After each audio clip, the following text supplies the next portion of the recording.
ब्राह्मणों को जो भी कुछ लेना देना हाथ व्यवस्था कर रही।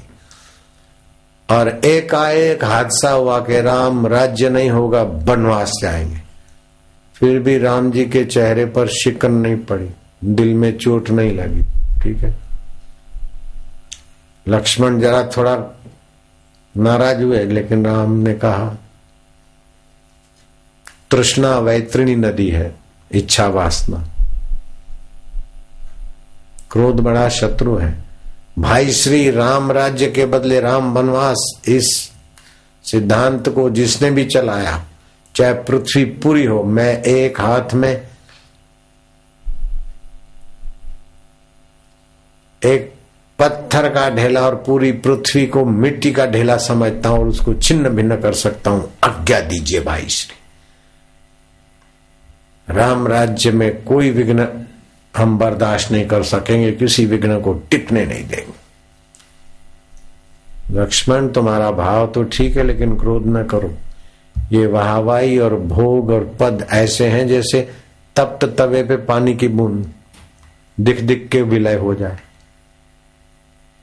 चुनाव चुनाव चुनाव, 5 साल कोई मंत्री बने न बने, पहले के मंत्री कहाँ गए बेचारे, अभी के मंत्री भी 5-10 साल के बाद बेचारे कहाँ होंगे।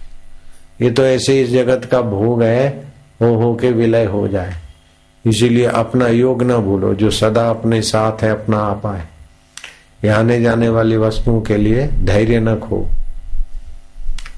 राम जी के उपदेश से लक्ष्मण को जरा ज्ञान प्रकाश पर तो थोड़ी शीतलता आई। ज्ञान के बिना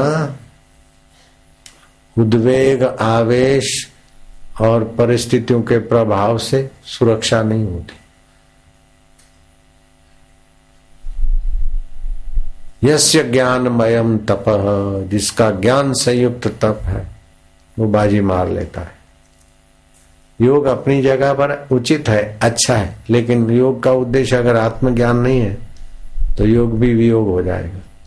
धर्म अपनी जगह पर करना चाहिए, सीधा ज्ञान पचता नहीं। ज्ञान की तो बातें करें, बीड़ी छूटे नहीं, दूसरे का आकर्षण छूटे नहीं, तो ज्ञान टिकेगा नहीं। इसलिए धर्म, उपासना, संयम, ब्रह्मचर्य, दान, पुण्य, ये सब सहायक साधन है। उद्देश्य ज्ञान है, लेकिन सीधा ज्ञान की बातें करे और फिर मनमानी भी करता रहे तो मन का अधीन रहेगा। ज्ञान की तो बात रही, मौके पे दुख आएगा तो क्षमता नहीं टिकेगी। धोखे पे विपरीत परिस्थिति आएगी तो आत्मा में नहीं टिक पाएगा। इसीलिए अभ्यास की जरूरत पड़ती है। तो परमात्मा को पाने के लिए अभ्यास की जरूरत नहीं, परमात्मा तो मौजूद है, लेकिन गलत आदत छोड़ने के लिए, अच्छी आदत बनाने के लिए अभ्यास की जरूरत पड़ती। तो अभ्यास कैसा करें? तो भगवान बोलते अभ्यास योग युक्तेन, अभ्यास योग से युक्त होकर चेतसा नान्य अन्यगामिना। अन्य में तो व्यवहार होगा, लेकिन अन्य में छुपा हुआ अनन्य, वहां चेतसा जानी चाहिए।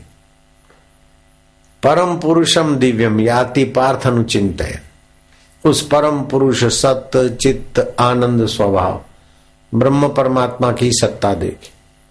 और ब्रह्म परमात्मा अपना आत्मा है, व्याप रहे ब्रह्म परमात्मा है। ऊपर से झगड़ने के जगह युद्ध के समय सूरमा होकर युद्ध करो, भोजन बनाने के समय ठीक से तत्परता से रसोया बनो, लेकिन अंदर से सुरता बनी रहे। मौलाना जलालुद्दीन रूमी ने भी कहा, खुशी से खा, खुशी से पी, न गफलत में रहो एकदम। अगर है शौक मिलने का तो हर दम लव लगाता जा।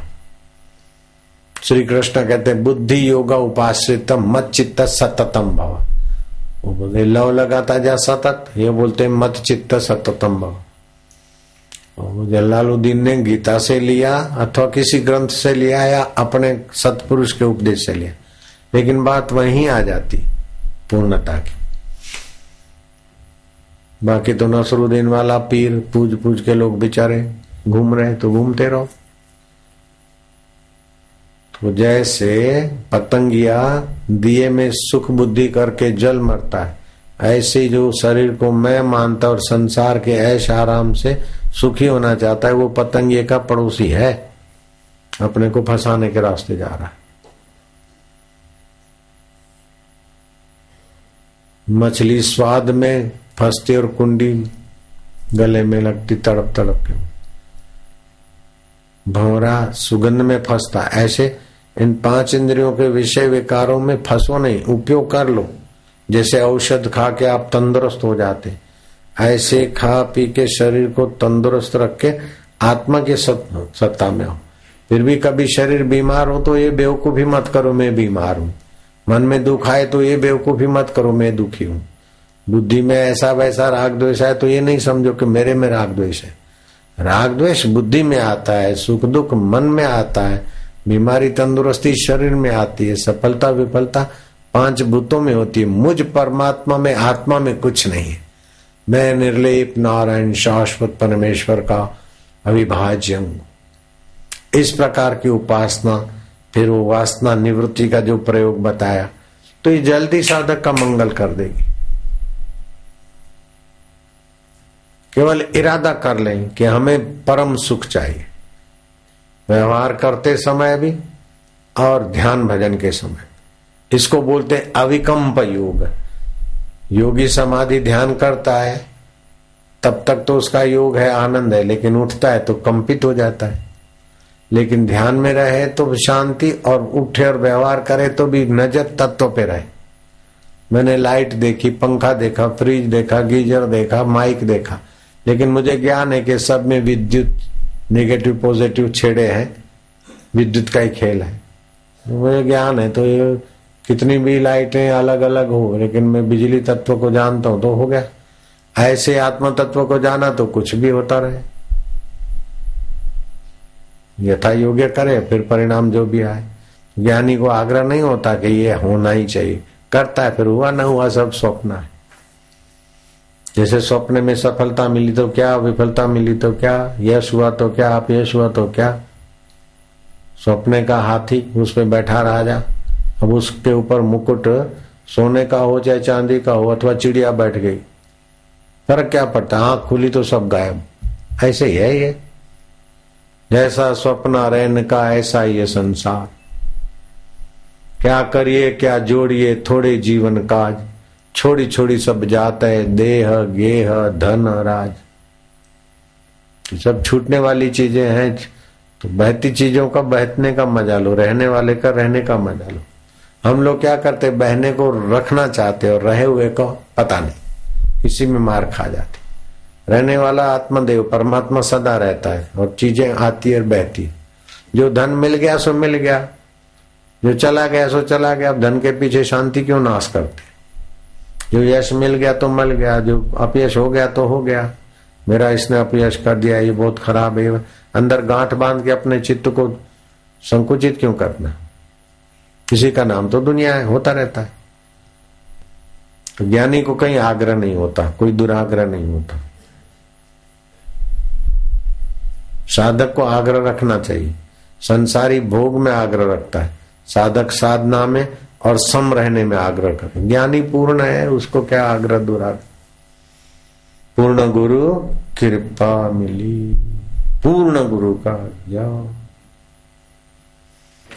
हे राम जी, श्मशान आदि कष्ट के स्थानों को देख के तो सबको वैराग्य उपजता है कि कुछ नहीं, मर जाना है।